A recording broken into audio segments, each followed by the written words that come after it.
అమెరికాలో రాజకీయం మారుతోందా? Republicans Democrats కు మస్క్ షాక్ ఇస్తున్నారా? కొత్త పార్టీ పెట్టే యోచనలో ఈ బిలియనీర్ ఉన్నారా? వచ్చే ఎన్నికల్లో పోటీకి ఎలన్ ఎత్తులు వేస్తున్నారా? తాజా పరిణామాలు చూస్తుంటే అవుననే సమాధానమే వినవస్తోంది. ఇకపై అగ్రరాజ్యంలో కార్పొరేట్ పాలిటిక్స్ కనిపించనున్నాయి. ఇంతకీ ట్రంప్ పై మస్క్ ఎప్స్టైన్ బాంబ్ ఎందుకు పేల్చారు? బిజినెస్ మ్యాన్ రాజకీయాల్లో రాణిస్తారా? ప్రెసిడెంట్ ట్రంప్ను దెబ్బ కొడతారా? ఎలన్ పొలిటికల్ డ్రీమ్ నెరవేరుతుందా? వస్తున్న మీకోసంపై ఇవాల్టి స్పెషల్ డిబేట్.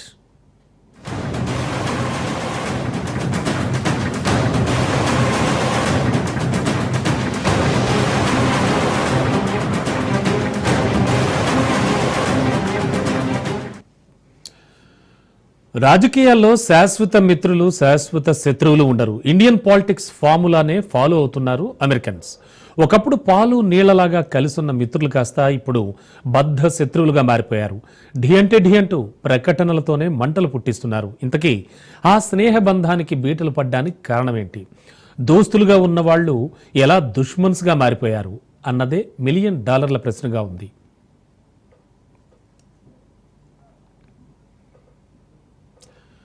ఇద్దరు సమవుజ్జీలు, ఒకరిని ఒకరు ఢీకొట్టగల శక్తిమంతులు. గెలుపు ఎవరినైనా వరించవచ్చు, కానీ అందుకు రాజకీయం ఆలంబనైతే ఒకరు ట్రంప్ అవుతారు. వ్యాపారమే పరమావధి అయితే మరొకరు మస్క్ అవుతారు. ట్రంప్ సెకండ్ టైం గెలవడంలో కీలక పాత్ర పోషించిన ఎలన్ మస్క్ ఇప్పుడు ఒంటరివాడయ్యాడు. మొన్నటి వరకు అంతా నాదే పెత్తనమని భావించిన మస్క్ ఇప్పుడు కానివాడయ్యాడు. ట్రంప్కి ఇప్పుడు అపోజిషన్ లీడర్గా మారిపోయాడు. వచ్చే ఎన్నికల్లో అధ్యక్షుడి రేసులో నిలుస్తానని చెప్పే స్థాయికి చేరుకున్నానని తను భావిస్తున్నాడు.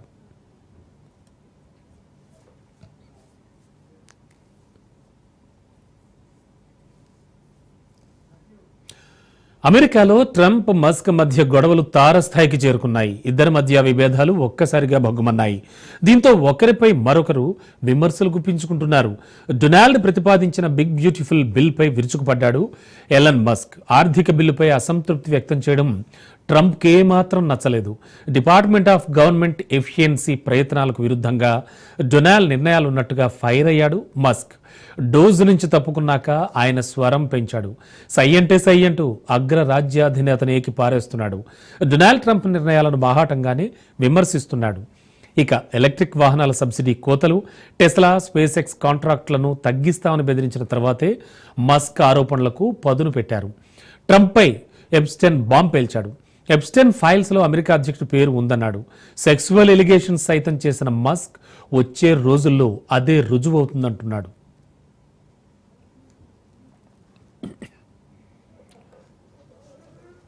తన వల్ల ఎన్నికల్లో ట్రంప్ గెలిచాడని మస్క్ ప్రకటించాడు. అయితే ఎలన్ లేకపోయినా తన విజయానికి ఏం ఢోకా లేదంటున్నాడు డొనాల్డ్. బిగ్ బ్యూటిఫుల్ బిల్ విషయంలో మొదలైన గొడవ కాస్త ఇప్పుడు హద్దులు దాటిపోయింది. ఏ అధికారం కోసం అయితే ట్రంప్ కోసం పనిచేశారో అదే పవర్ కోసం కొత్త పార్టీ పెట్టేందుకు సమాలోచనలు చేస్తున్నాడు ఎలన్ మస్క్. అమెరికా అధ్యక్షుడికి గట్టిగానే షాక్ ఇచ్చేందుకు ప్రయత్నిస్తున్నాడు. ట్విట్టర్ వేదికగా కొత్త పార్టీ పెట్టాలా అంటూ పోల్ నిర్వహించాడు.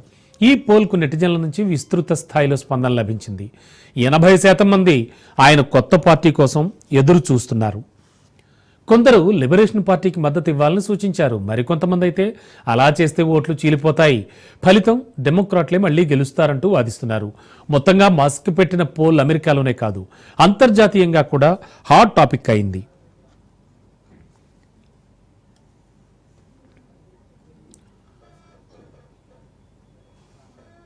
గత ఎన్నికల్లో ట్రంప్ గెలవడం అనేది ఒక అసాధారణ విషయం. వాస్తవానికి డెమోక్రాట్ల బ్లండర్ మిస్టేక్స్ ట్రంప్కు కలిసి వచ్చాయి. బైడెన్ అనారోగ్యం, డెమోక్రాట్ల చేతకాంతనం, మహిళా అభ్యర్థిని, పైపెచ్చు భారత్ మూలాలున్న వ్యక్తిని నియమించడంతో గత ఎన్నికల్లో ట్రంప్ భారీ మెజార్టీతో విజయాన్ని సాధించాడు. అనుకున్న మెజార్టీ కంటే మంచి విక్టరీనే లభించింది. అమెరికా హిస్టరీలోనే ఇటీవలి కాలంలో గమనించదగ్గ అంశం ఏంటంటే ట్రంప్ చేస్తోన్న ప్రచారం, వ్యాఖ్యలు అన్నీ కూడా తన చుట్టూ తానే గొయ్యి తవ్వుకున్నట్లుగా మారాయి.